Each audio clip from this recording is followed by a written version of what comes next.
Siz o'zingiz bu yoqqa qachon kelib qoldingiz, qanday kelib qoldingiz? O'zbekistonda Andijonidan Saidbek aka degan bir domlamiz qanday qilib bu yoqda yuribdilar?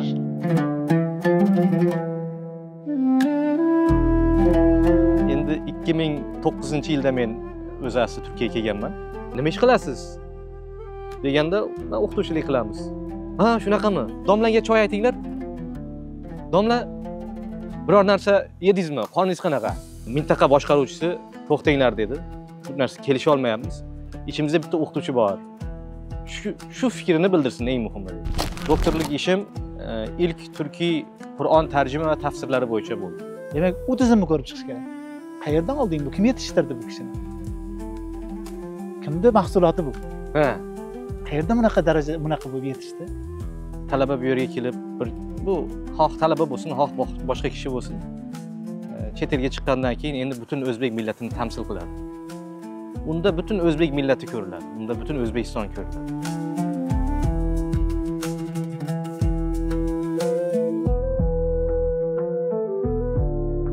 Saidbek aka, assalomu alaykum.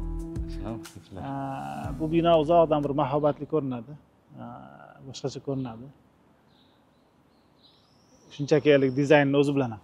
Ammo lekin buni qanaqa binoligini bilgandan keyin yana ham boshqacha bir ko'rinishni boshlar ekan. Sizdan birinchi eshitganimda o'zimda shunaqangi hissiyot o'tgan.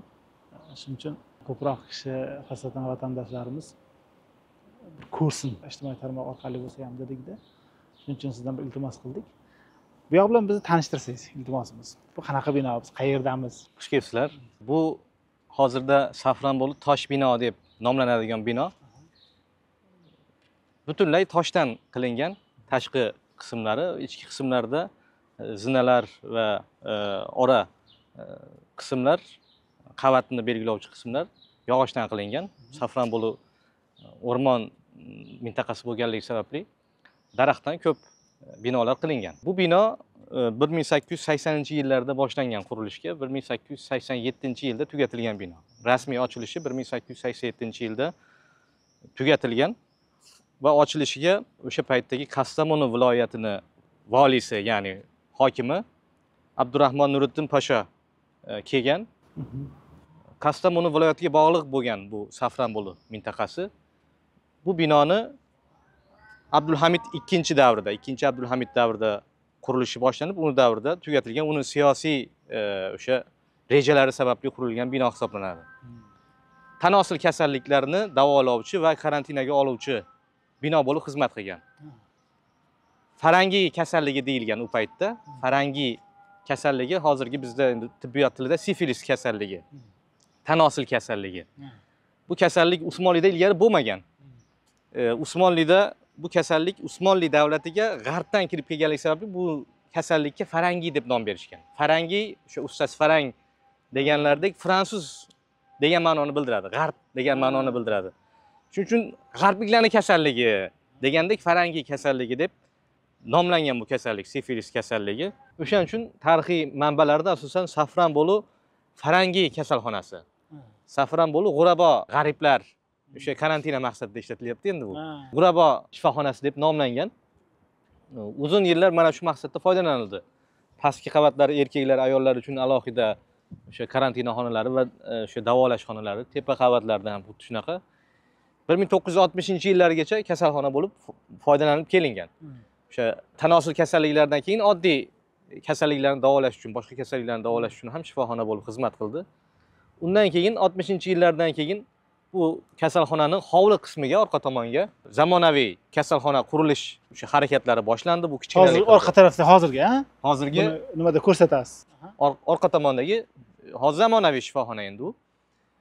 O'sha paytda qurilish yillari davomida bu yer sog'liq litseyi bo'lib, texnikum bo'lib xizmat qildi. Keyinchalik universitet, Qarabük universiteti qurilgandan keyin Qarabük universitetining hisobiga o'tdi va Qarabük universiteti hisobida bu bino hozir bir necha bo'lim bu yerda faoliyat yuritib kelyapti. O'sha Chingiz Aytmatov nomidagi Turkiy dunyo tadqiqot markazi bor, konservatoriyaning bir bo'linmasi bor. Shunaqa bir necha yo'nalishlar bu yerda bor. Peshtoqiga yozib qo'yganman, ha. Peshtoqida, pesh lavhasida endi tepadagi ilk 2 qavat anchagina endi buzilgan, o'qib bo'lmaydigan holatga kelib qolgan. Eng pastdagi qavatda shu birinchisidan Abdurahmon Pasha deb yozilgan qismni ko'ryapsiz. Shu Abdurahmon Pasha Kastamonu viloyatining hokimi bo'lgan o'sha odam bosh qosh bo'lib qurdirgan va Abdulhamidxon davrida qurilganligi mana 1306-yil. Chap tomonda yuqorida sana 1306-yil endi o'sha hijriy taqvimga ko'ra 1306-yil deb yozilgan. 1887-yilga to'g'ri keladi tugallanishi, ochilishi. Demak, bevosita kimning tashabbusi bilan? Abdulhamid II tashabbusi bilan qurilgan. Bevosita Abdulhamidxon II tashabbusi bilan qurilgan va shundan birini kasalxona sifatida foydalanilgan va hozirda Qorabog' universitetini bir bo'limi. Aynan. Qaysi fakultetlari ham bormi bu yoqda? Bu yerda o'sha fakultet yo'q, lekin bir necha yo'nalishlar bor. Masalan, konservatoriyaning bir yo'nalishi bor. Konservatoriyaning rahbariyati shu yerda o'tiradi. Yoki davlat siyosatlarini rivojlantirish markazi turli ular tadqiqotlar olib boradi. Turkiy dunyo tadqiqot va amaliyot markazi ular ham tadqiqot olib boradi. Saidbek aka kim tomonidan qurilganini bildik. Haqiqatda mana shu tarixiyligi bilan bir ma'noni kasb etsa bu yoq, bevosita Abdulhamidxon II tashabbusi bilan qurilgani yana bir ma'noni kasb etadi. Endi asosiy savollarimizdan yana biri, siz bu yoqda nima faoliyat yuritasiz? 2015-yilda Qorabog' universitetiga bog'liq Chingiz Aytmatov nomidagi Turkiy dunyo tadqiqot va amaliyot markazi ochilgan va mana shu markazning o'tgan yildan beri mudirlik vazifasini bajarib kelyapman. Bu markaz nima faoliyatlar yuritadi? Turkiy davlatlar bilan turli ilmiy, amaliy, o'quv hamkorliklarni yo'lga qo'yadi. Jurnallar chiqaradi, ilmiy to'plamlar chiqaradi, turli xil loyihalarni amalga oshirish uchun harakatlar qiladi. O'zaro o'qituvchi va o'quvchi ayirboshlash, tadqiqot o'tkazish yoki amaliyot o'tkazish, o'qituvchilarning malakasini oshirish kabi yo'nalishlarda faoliyat yuritamiz. Shuningdek, endi Qorabog' universitetida qariyb 2000 ga yaqin Turkiy dunyodan kelgan talabalar bor. Mana shu talabalarga endi bu rasmiy ishimiz emas o'zi asli. Bizni ustavimizda, o'sha nizomimizda belgilanmagan talabalar bilan shug'ullanish degan modda yo'q, lekin ayni paytda biz talabalarimiz bilan mana shu 2000 atrofidagi talabalarimiz bilan xuddiki nodavlat, notijorat tashkilotidek ularning dardlari bilan, ularning o'sha muammolari bilan, o'qishlari, boshqa qo'llab-quvvatlashlari kerak bo'lsa, o'sha ishlar bilan ham shug'ullanamiz. Ya'ni talabalar bilan turli tadbirlar o'tkazamiz. Turkiy dunyoni turli bayramlarini o'tkazamiz. Mustaqillik bayramlari, Navro'z bayramlari shunaqa tadbirlar o'tkazib turamiz. Bir ma'noda shuni qarorlari yoki umuman rejalari va qarorlarni shu yoqda qabul qilasiz. Shu binoda. Bu yoqda yashasiz, shu yoqda keyin ijroga kirishasiz. Albatta. Saidbek aka, asosiy masalamiz endi bu binoni hozir aylanib atroflarini ham ko'rsakda, yana nimalar borligini ko'rsakda, keyin asosiy bir savolimga o'taman. Keyin o'tirib gaplashamiz. Demak, ichkarida aytganingizdek nima qilinmaydi? Darslar o'tilmaydi. Kurslar o'tkazib turiladi. Masalan, O'zbekistondan kelgan o'qituvchi va o'quvchilarni malaka oshirish, amaliyot kabi kurslari bo'lib turadi orada. Ana shularni shu yerdagi sinfxonalarda amalga oshiramiz. Ya'ni darslar bo'ladi, qisman bo'lsa ham muddatli darslar, 1 oylik, 2 oylik shunaqa darslarni amalga oshirish imkoniyati bor. Har Qorabog'ga kelgan, ayniqsa universitetga kelgan har bir talaba kelishi mumkin ekan. Albatta. Kelib, ko'rib, foydalanib, ya'ni bir o'zlari hatto tavsiya qilinadi. Kelinishi rahbariyat tomonidan ham tavsiya qilinadi.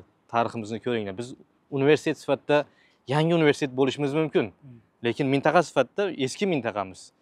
Biz tarixiy bir joyni, tarixiy binolarda o'tiruvchi zamonaviy universitetimiz ma'nosida. Tarix va zamonaviylik uyg'unligini berish uchun. Bu orqa taraflar nima?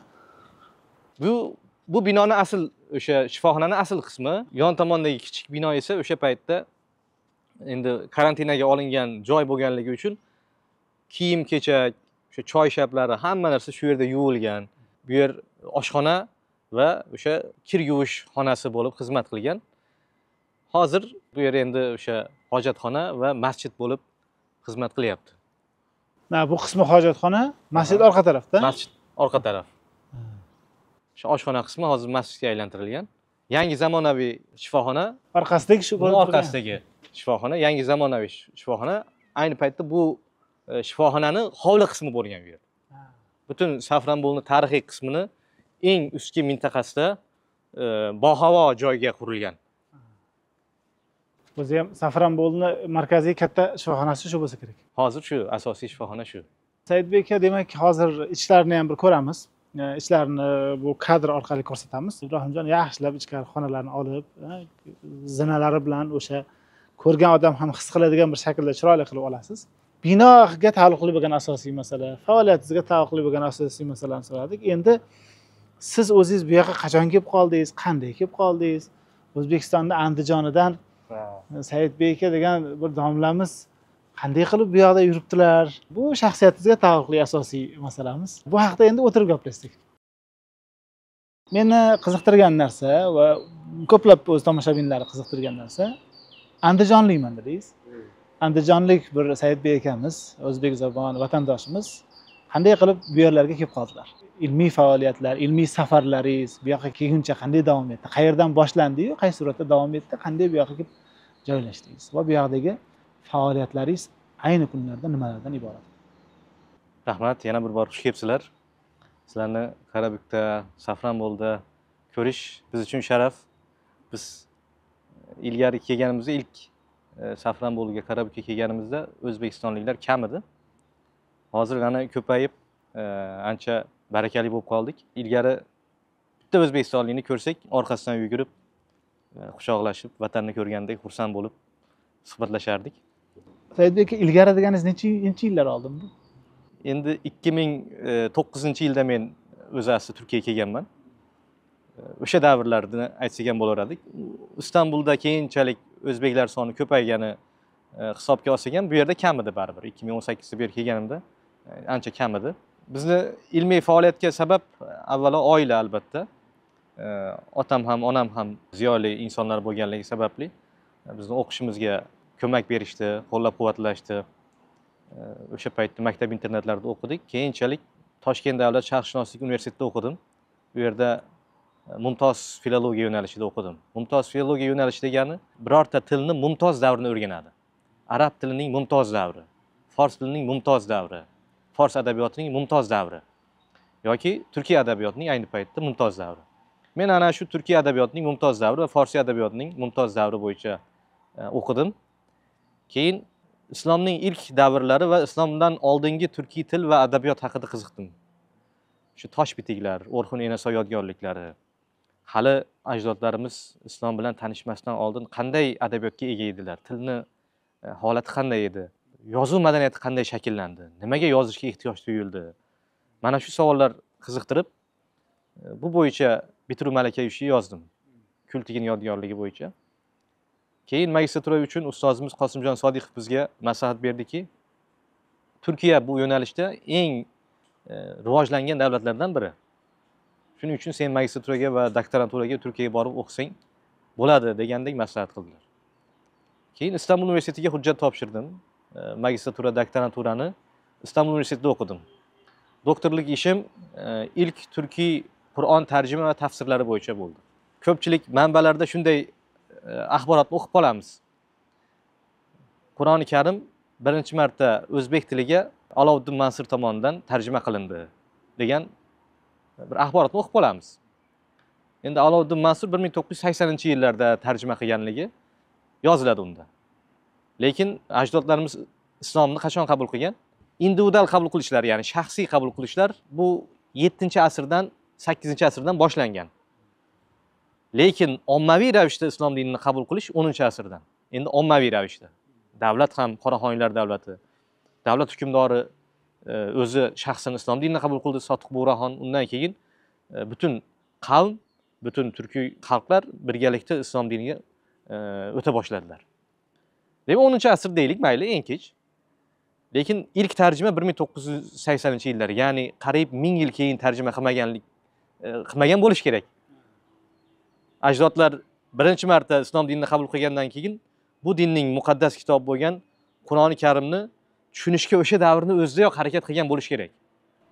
Faqatgina arab tilidan emas yoki, demak o'sha davrda o'zbekcha bo'lgan, o'zbek tilida gaplashgan, unga ehtiyoj bo'lgan. Bo'lgan, arab tilini hali bilmagan. Endi islom dinini qabul qilgandan keyin darhol arab tilini biladigan darajaga kelish qiyin. Chunki biz arablar bilan to'g'ridan-to'g'ri qo'shni bo'lmaganmiz. Biz eroniylar, forsiylar bilan qo'shni bo'lganmiz.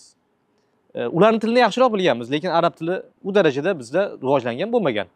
Shu sababli Qur'oni Karimdagi oyatlardagi berilgan ma'lumotlar, berilgan ogohlantirishlar ularni o'z tilida anglashga ehtiyoj bo'lgan bo'lish kerak degan savol tug'iladi tabiiy ravishda. Shuning uchun biz ishimizni ko'proq mana shu tomonga qaratdik. Ya'ni ham filologik jihatdan tadqiqot qilaylik, ham Qur'on o'rganaylik. Ham ajdodlarni mana shu ruhdagi faoliyatlarni xalqimizga yetkazib beraylik. 10-asrlar, 14-asrlar orasida yozilgan Qur'oni Karim tarjima tafsirlari bo'yicha keyinchalik Alisher Navoiyga bag'ishlab yozilgan, uning o'sha himoyasi ostida yozilgan Tafsir Husayni, bu bizda madrasalarda keng o'qitilgan mashhur tafsir bo'lgan. Tafsir Husayni, Husayn Voiz Koshifiy tomonidan yozilgan bir farsi tilidagi tafsir o'zi. Muxtasar tafsir, qisqa tafsir. Ayni paytda bizni mintaqani islomiy qadriyatlariga mos keladigan tafsir. Tasavvufiy ishoriy tafsir hisoblanadi. Shuning uchun bizda juda keng tarqalgan va ko'p tillarga tarjima qilingan. Urdu tiliga, Usmonli tiliga tarjima qilingan, mana tatar tiliga tarjima qilingan, o'zbek tiliga ham tarjima qilingan. Qizig'i o'zbek tiliga Navoiydan keyinroq tarjima qilingan, ya'ni 16-asrda tarjima qilingan. Mana shu asar bo'yicha ko'proq tadqiqot olib bordik.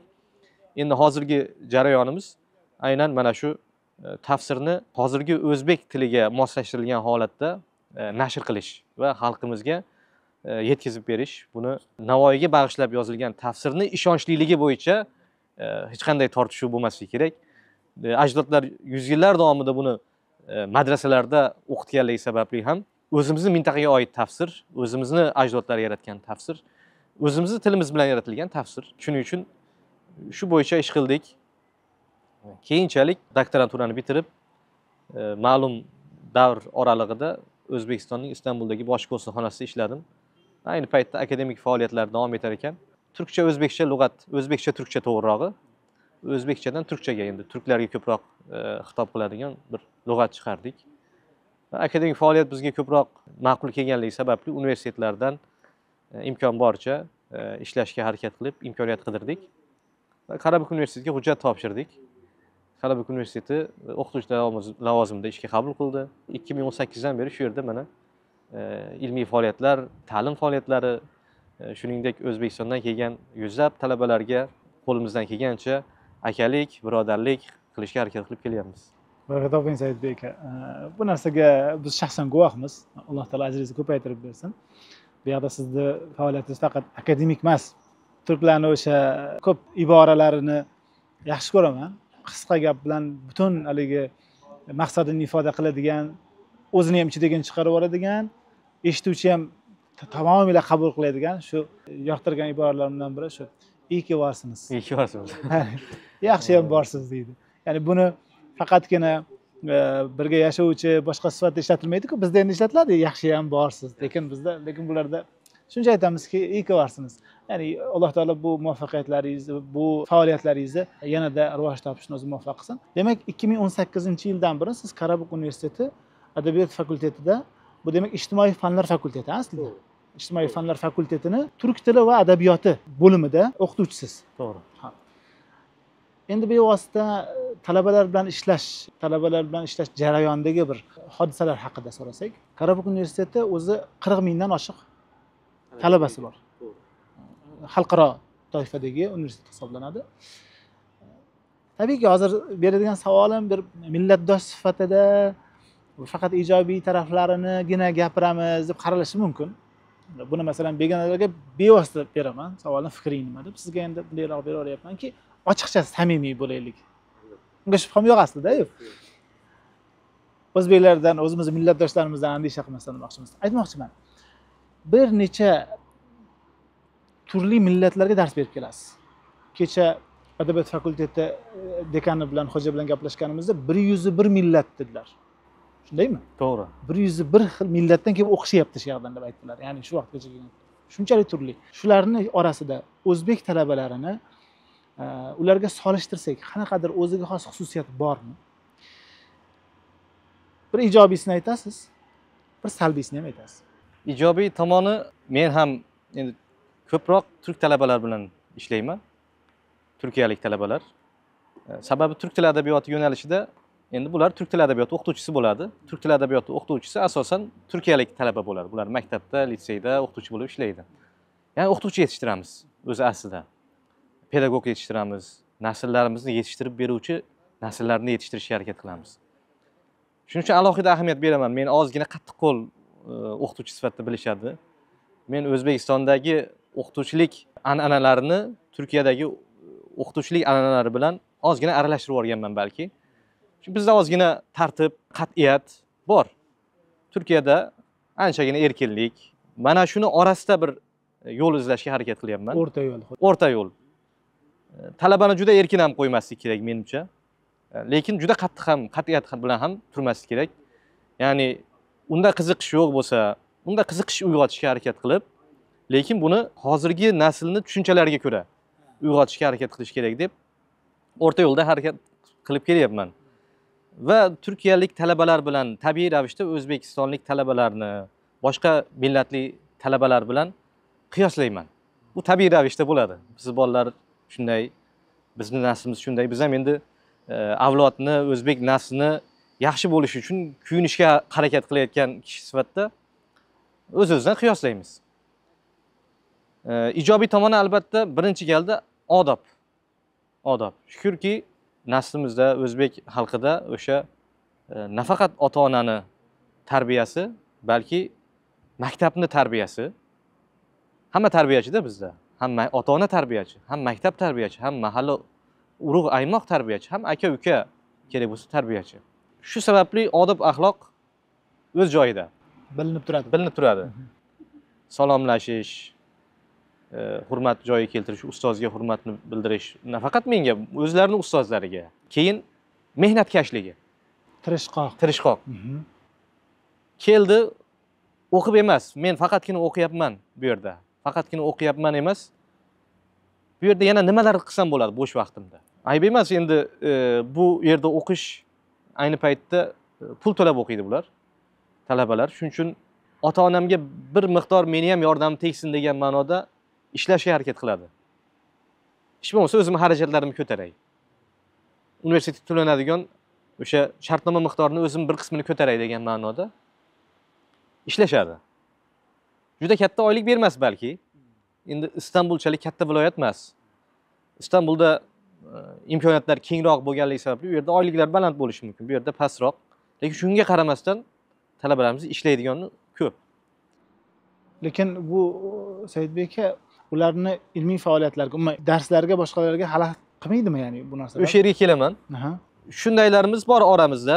Umuman xalaqit qilmaydi, hatto o'qishini juda yaxshi bajarib ketadi.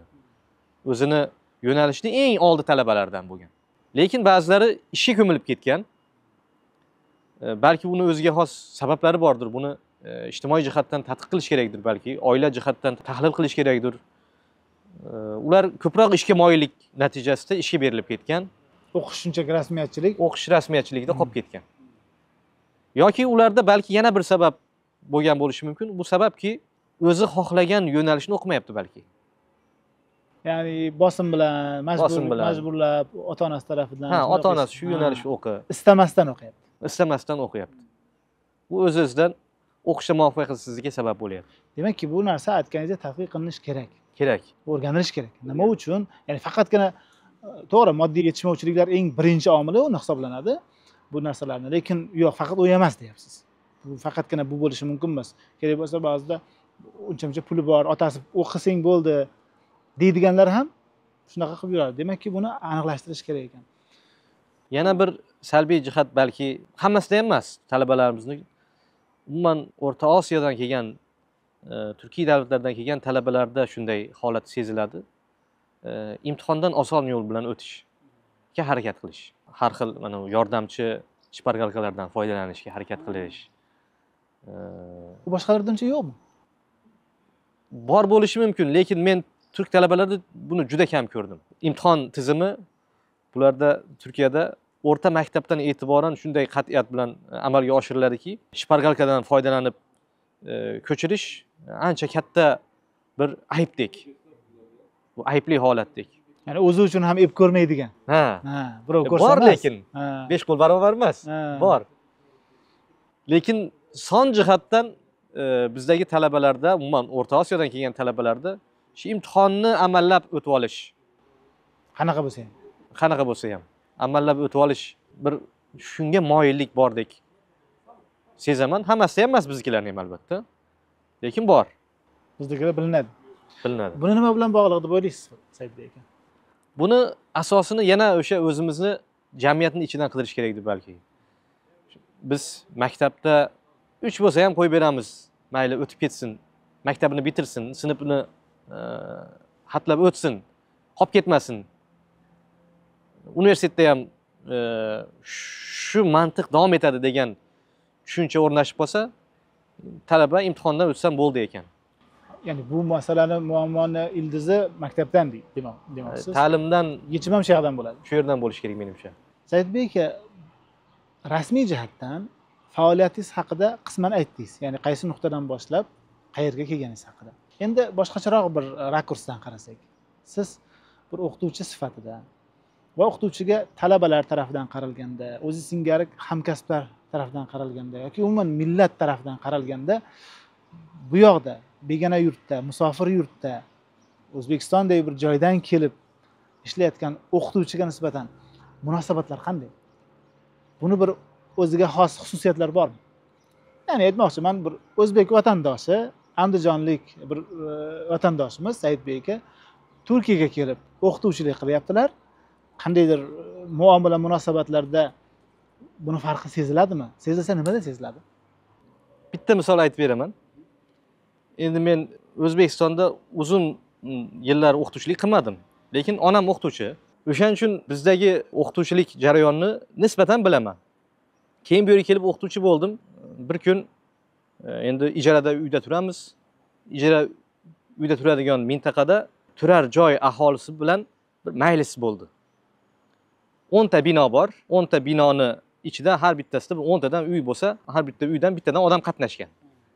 Qariyb 100 ta odam bor endi. Majlis bo'lyapti. Qayerga daraxt ekamiz, qayerga mana shu ko'kadan zorlashtiramiz, qachon axlatlarni olamiz, qachon chiroqlarni qo'yamiz, yoqamiz u, qachon o'chiramiz. Shunaqa oddiy narsalar endi. Ayni paytda bizni mana shu 10 ta uy aholisini o'zlarini bir majlis qiladigan joyi bo'lsin, o'zlarini to'y qiladigan bir joyi bo'lsin. Hamma shunga ma'lum miqdorda pul tiksin degan bir tortishuvlar bo'lyapti endi. Endi men mehmondek qatnashyapman, chunki birinchi marta bunaqa narsada qatnashishim. Chaqirishgan, qatnashyapman, bo'ldi endi tortishuvlar bo'ldi. Keyin oxirgi xulosa beriladigan payt. Men umuman gapirmadim, faqat eshityapman, xulosa qilyapman. Keyin bino mintaqa boshqaruvchisi to'xtanglar dedi. Bu narsa kelisha olmayapmiz. Ichimizda bitta o'qituvchi bor. Shu fikrini bildirsin eng muhimi dedi. Men kimdirga so'z bersa kerak dedim. O'tiribman. Saidbek domla, marhamat. Sizni kursiga chaqiramiz dedi. Shuncha yosh katta odamlar, ulug'lar, oqsoqollar o'tiribdi. Men ichida eng yoshiman.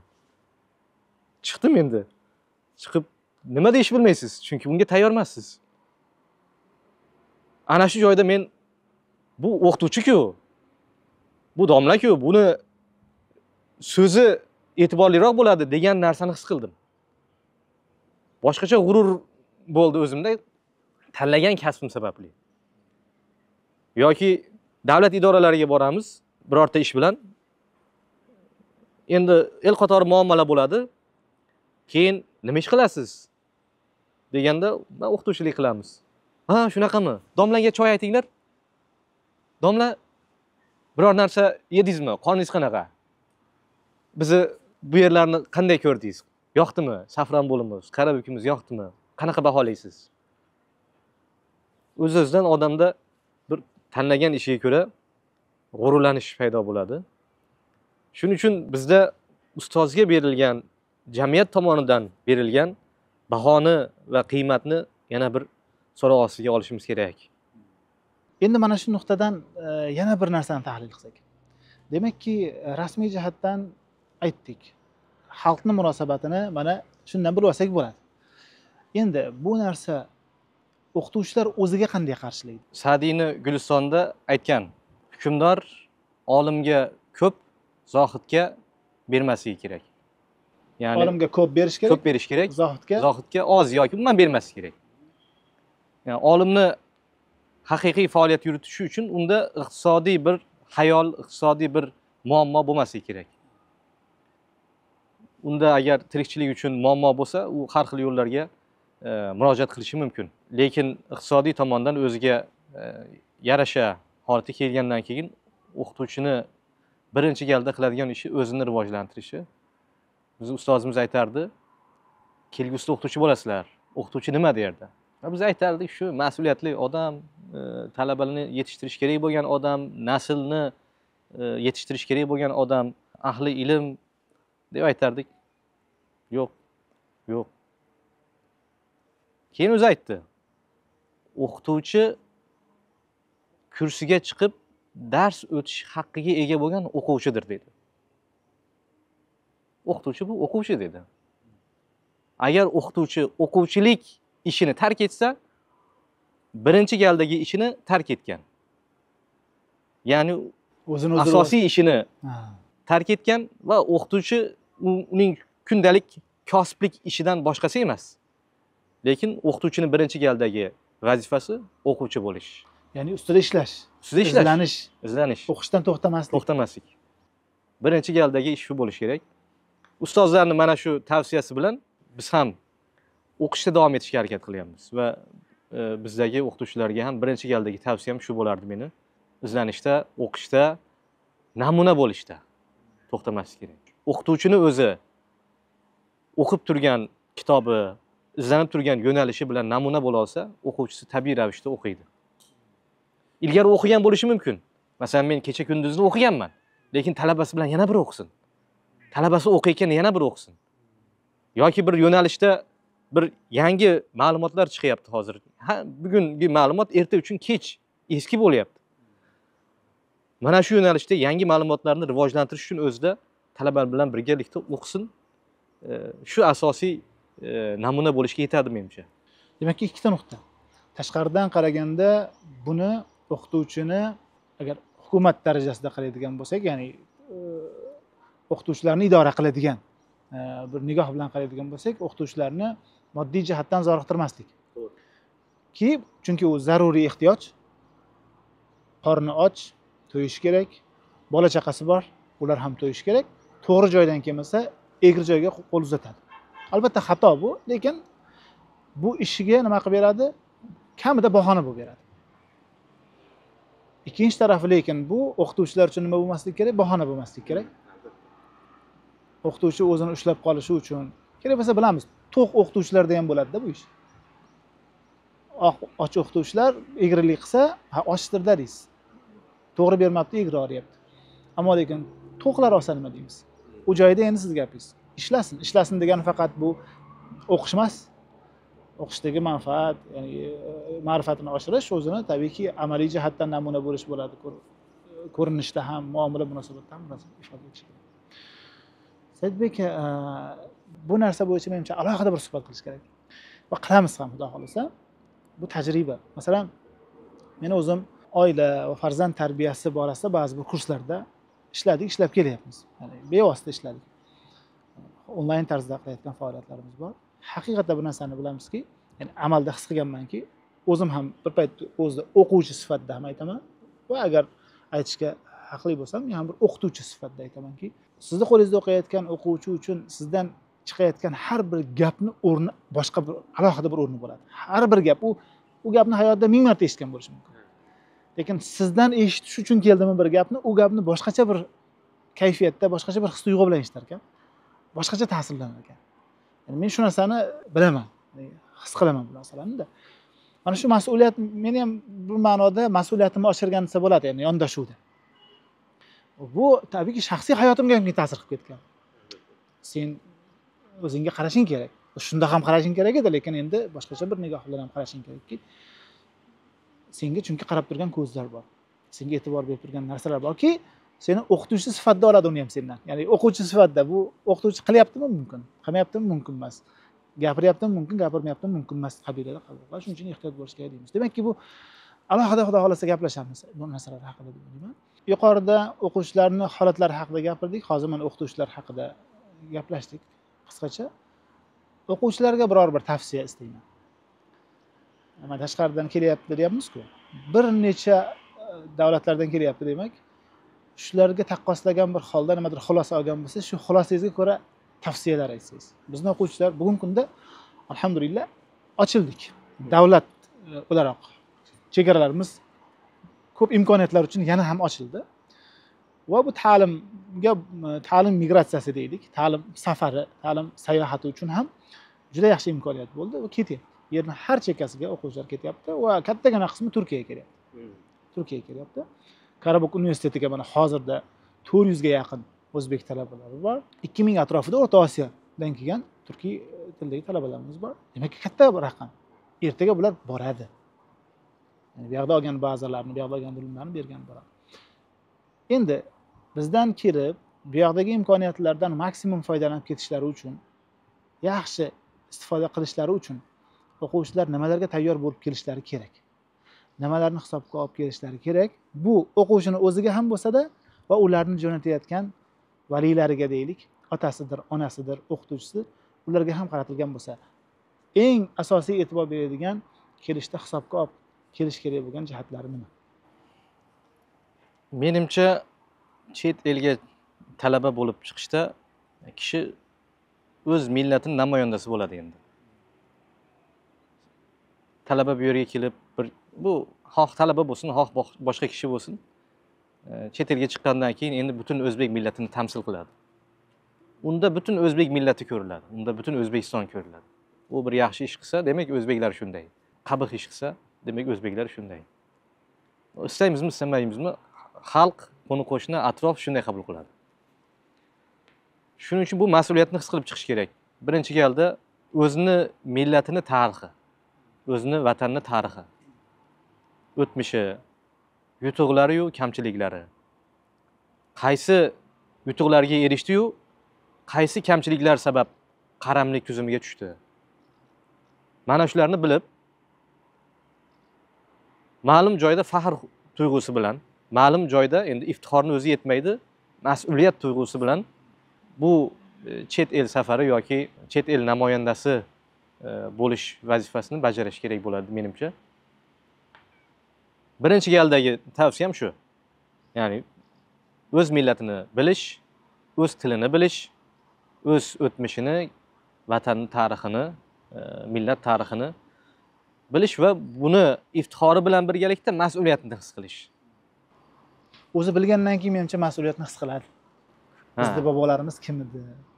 Biz kimning avlodlarimiz degan gap o'zi aslida nima uchun kerak desa, iftixorni orqasidan darrov mas'uliyat hissi uchun kerak deyman men. To'g'ri. Bo'lmasa nima uchun biz faxrlanamiz? Quruq g'ururni o'zi hozir qorin to'ydirmaydi. Agar chunki biz ota-bobolarimizni eslaganda iftixor tuysak-da, mas'uliyat his qilmasak, o'zimiz ham u nomdan istifoda ola olmaymiz. Hatto ularning nomiga dog' tushiramiz.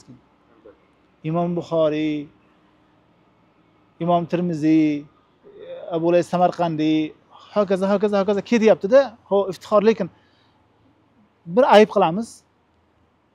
Shuni bola shunaqa qildimi? Shu yurtdan kelgan kishilar shunaqa qildimi degan dog' tushiramiz. Demakki bu narsani his qilishlari kerak, ha? Yana bir jihat, chet elga chiqqandan keyin siz o'zingizni, millatingizni namoyandasi, tamsilchisi bo'ldingiz dedik. Bu yerda chet elda ishlaringiz ma'lum vaqt o'tib bitadi, tugaydi. Vatanga qaytasiz yoki yana bir boshqa davlatga chiqasiz, yana bir boshqa ishlar bilan mashg'ul bo'lasiz. Lekin umringizning bir qismi shu yerda o'tdi, ya'ni bir davlatda o'tdi. Yo, xoh ta'lim oldingiz, xoh ishladingiz. Keyin boshqa joyga borganingizda mana shu ta'lim olgan yoki ishlagan joyingizni ham tamsilchisi bo'lasiz. Siz endi O'zbekistonga qaytsangiz, sizda qandaydir o'zgarishlar bo'lishi tabiiy-da. Yillar o'tdi oradan. 4 yil o'tdi, 5 yil o'tdi, 6 yil o'tdi, 10 yil o'tdi. Sizda qandaydir o'zgarishlar bo'ladi. U yerda siz borganingizda odamlarda ham o'zgarishlar bo'lgan. Sizdagi o'zgarishlarni u yerdagi odamlar his qiladi-da. Bu yaxshi o'zgarish bo'lsa, ha, demak Turkiyadagilar yoki boshqa davlatda ta'lim oldingiz. Mana shu davlatdagilar shunaqa ekan, mana shu millat shunaqa ekan. Siz og'zingizdan har xil so'zlar chiqib tursa, demak ularda shunday ekan.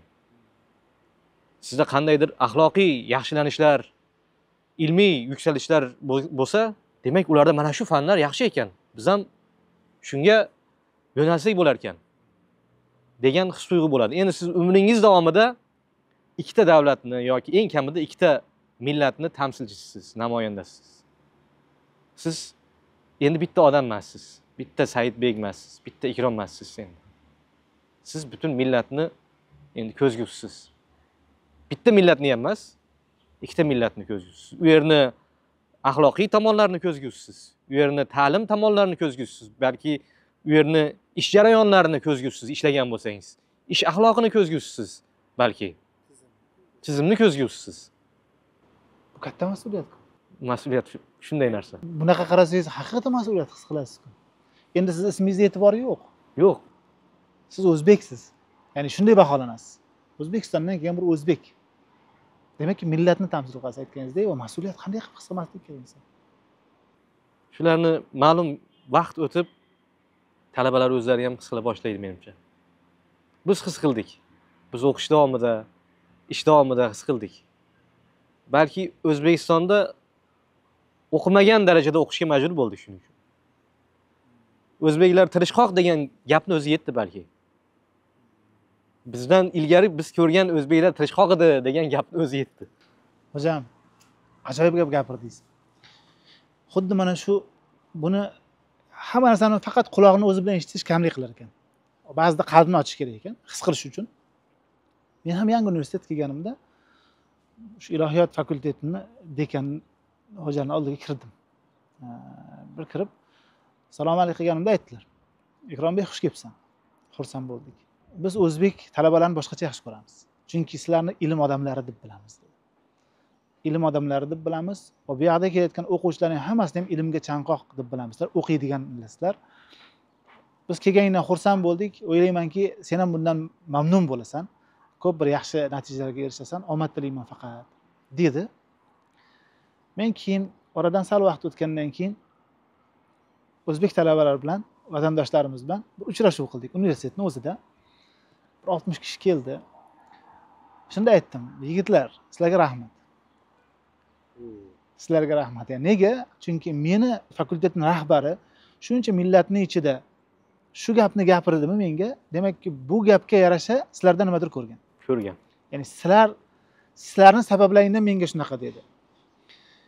Men endi harakat qilaman, menga bu mas'uliyat yukladi. Demakki, menga ko'ra mendan keyingilarga baho beradi. Ertaga mendan keyin kelgan talabalarga men qanaqa bo'lsam, o'zimni qanaqa namoyish qilsam bu yoqda, nima qiladi? Shunaqa baho beradi. Sendan oldingilar yaxshi o'qigandi, demak, sizlar yaxshi o'qiydigan deb bilamiz, xush kelibsan deydi. Xudo saqlasin, agar aksi bo'lsa, bu imkoniyatlarni, bu gaplarni suiiste'mol qilsak, nafaqat o'zimiz yomonotliq bo'lamiz, nafaqat yomonotlikni qo'yavering, foydalana olmaymiz, o'zimiz uchun foydalana olmaymiz-da. Lekin eng xunuk narsa o'zimizdan oldin ijobiy suratdagi baho, silsila tarzida kelayotgan ijobiy suratdagi bahoni uzamiz. O'sha silsilani biz uzamiz. Endi u yog'iga keyin bog'lanish qiyin bo'ladi. Xo'p, nima qilib bog'lanmasa desak, yo'q, tabiiyki sizni qanaqa odamligingizga ko'ra bular ham muomala qiladi. Ya'ni qaysi ma'noda samimiysiz, muhabbatlisiz, samimiy. Bizni o'qituvchilar alohida chaqirdi. Ya'ni alohida chaqirdi, alohida aytayaptiki, sizlarga nima imkoniyatlar qilib beraylik universitet tarafidan o'qishlaring uchun. Mana o'quvchilar yuribdi, shuncha bolalar bor ekan, kamchiliklar yo'qmi? Nima imkoniyatlar qilib berish mumkin bu yoqda? Bu o'quvchilarni nima qilish uchun, o'qishdan yaxshi foydalanish uchun, illatlardan himoyalash uchun degan gapni eshitdik masalan. Bizdan nima xizmat deyapti? Bizdan nima xizmat deyapti? Buni qarshisida boshqasini ham eshitdik, ya'ni o'sha salbiy bir nom olgan millatlar haqida va ulardan ozgina beziganlari haqida, ular haqida ham eshitdik, yana his qildik. Bu katta narsa ekan. Chunki insonmiz. Nima bo'lgan taqdirda bir xil aytadi, tizim bo'lish kerak. Tizim bu surat. Lekin ruh uchun samimiyat kerak. Ruh uchun samimiyat kerak. U samimiyat tizim bilan bo'lmaydi. Tizim bilan tartib bo'ladi.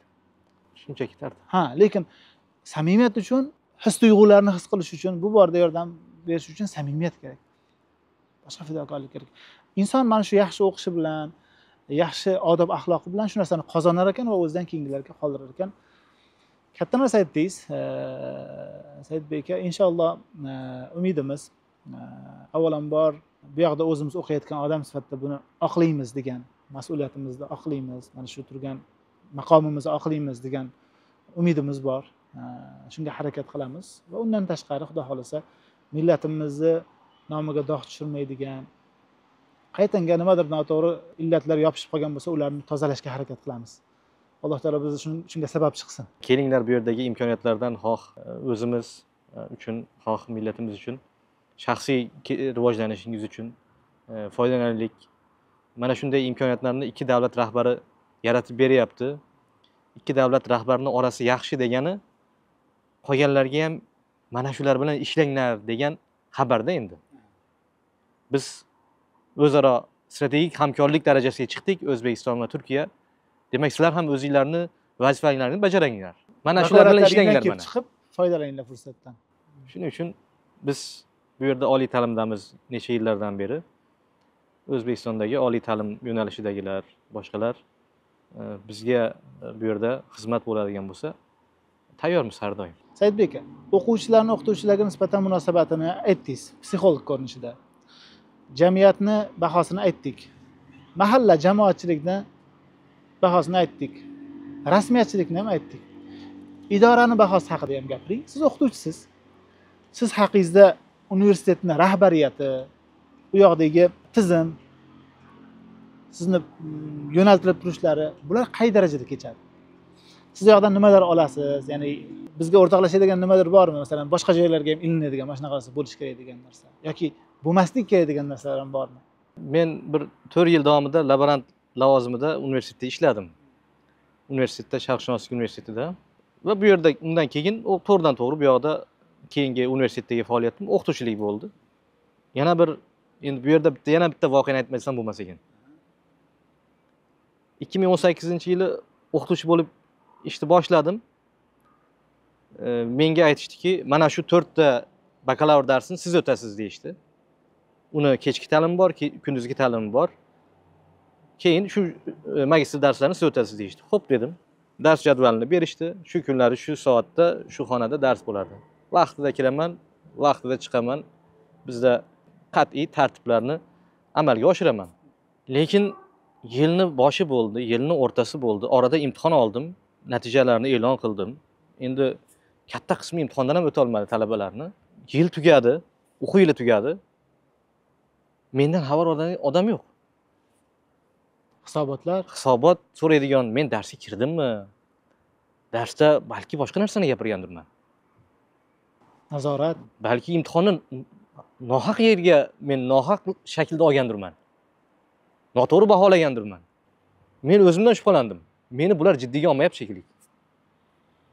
Bu yosh bolani o'tgan darsi nima bo'lardi? Jiddiy olmadi yo'q dedim. Dekanning oldiga kirdim, yil tugadi. Xush kelibsiz, Saidbek. Nima xizmat? Domla 1 yil davomida dars o'tdim. 4 ta fandan bakalavrlarga dars o'tdim.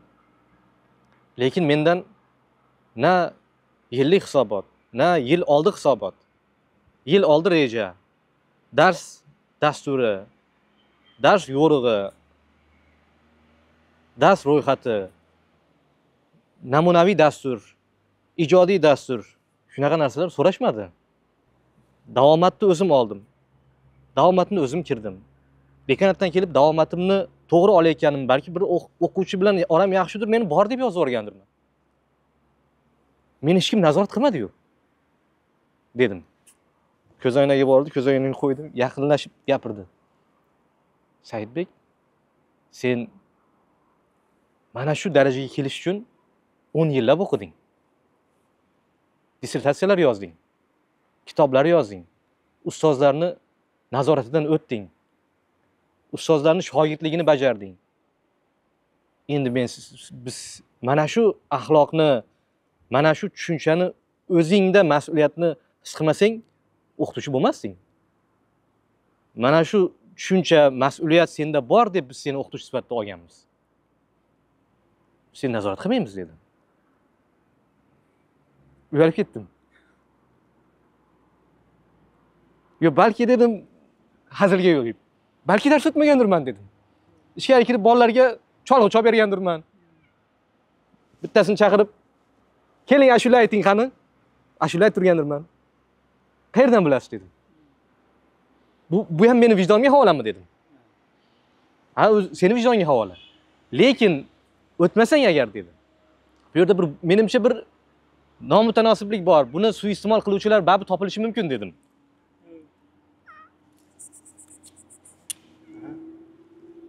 Suiiste'mol qiluvchilar topilishi mumkin dedim. Shunda aytdiki, o'qituvchilar boshqalar suiiste'mol qilmaydimi buni dedim. Qilishi mumkin, bunga ochiq dedim. Suiiste'mol qilishi mumkin, bunaqa o'qituvchilar bo'lishi mumkin har joyda, 5 qo'l barobar emas dedi u ham. Lekin agar suiiste'mol qilsa, talaba kelib bitta dars chidab berar, ikkita dars chidab berar, 3-darsda kelib o'zi shikoyat qiladi talabani o'zi dedi. Bu dars o'tmayapti. Bu davomat olmayapti. Bu darsda 30 kishi o'tiribmiz, lekin 40 kishini bor deb yozyapti. Deb talabani o'zi shikoyat qiladi dedi. Talabani o'zi sizga bahoni berib qo'yadi. Ha, dedim. Demak, bizda o'zgarishi kerak bo'lgan narsalardan, bir tahlil qilinish kerak bo'lgan narsalardan biri bo'lsa, shu o'qituvchilik vijdoni va keraksiz qog'ozbozlik, keraksiz hisobot kabi narsalarni bir qaytadan o'ylab chiqish bo'lishi kerak. Qiziq. Haqiqatda qiziq. Ya'ni sizni bular o'qituvchi deb olib chiqdimi? Ya'ni o'qituvchi o'laroq bir ishga keldingizmi? Bular qarayotgan nazar, bular qarayotgan narsa shuki, senda qanaqa unaqa illatlar topilishi mumkin? Ha, bunga yarashmaydigan illat bu. Yani bular shunchaki tasavvur qila olmayapti uni bir joyga kelishini. Sen o'qituvchisan-ku, senda unaqa illat bo'lishi mumkin emas o'zi shunda ham gap. Demakki, bular sizni shu maqomgacha olib chiqquncha bo'lgan tizimiga ham ishonch bor. Shunday. Shu yo'llardan o'tding-ku deyapti. Bo'lmasam o'tolmasding bu masalalarni boshi haqiqatan siz aytayotgan narsa natijada. Buni sabablari bor ekanda demak. Sabablarini chuqur o'rganishimiz kerak ekan. Demakki, bir sinfda buni qarama-qarshi misolni keltirsak, hozir qaysidir o'qituvchi haqiqatan shunday qilayotgan bo'lsa, boya aytganingizdek, gap mas'uliyatsiz bir shaklda, umuman dars qilmagan, dars o'tmagan shaklda bir sinfni, kursni tugatib tashladi. Birinchi kurs, ikkinchi kurs. Shunday qilgani isbotlansa, demak, u nima degani desa agar, bu o'qituvchi noloyiq bir shaklda chiqib qolibdi, adashib qayergadir kelib qolibdi. Gap bu yoqda boshqa narsada emas. Buni zinapoyasi, buni hammasi qayerdadir bir noto'g'ri ish ketgan. O'sha xato ketgan. Demak, u tizimni ko'rib chiqish kerak. Qayerdan olding bu? Kim yetishtirdi bu kishini? Kimning mahsuloti bu? Ha. Qayerda bunaqa daraja, bunaqa bo'lib yetishdi? Shunaqa gap, ba'zi gaplarni aytdik-ku, quloq bilan eshitish kamlik qiladi. Saidbek, rahmat. Vaqt ajratganingiz uchun, shuncha samimiy suhbat uchun. Umidimiz, Xudo xolasa, hali siz bilan ko'p suhbatlar qilamiz. Vatandoshlarimizga, millatdoshlarimizga, bu yoqda turgan o'quvchilar, u yoqda turgan o'quvchilar va hatto kelib o'qimoqchi bo'lgan kishilarga ham qimmatli tavsiyalar berib borasiz, Xudo xolasa. Salomat bo'ling. Faoliyatlaringizga, shaxsiy va bu ish faoliyatidagi har bir ishlaringizga Alloh taolodan cheksiz muvaffaqiyatlar tilayman. Amin, rahmat. Duolar uchun rahmat. Xush kelibsizlar. Sog' bo'ling. Sog' bo'ling. Ey, mashallah. Gerçekten rahmat.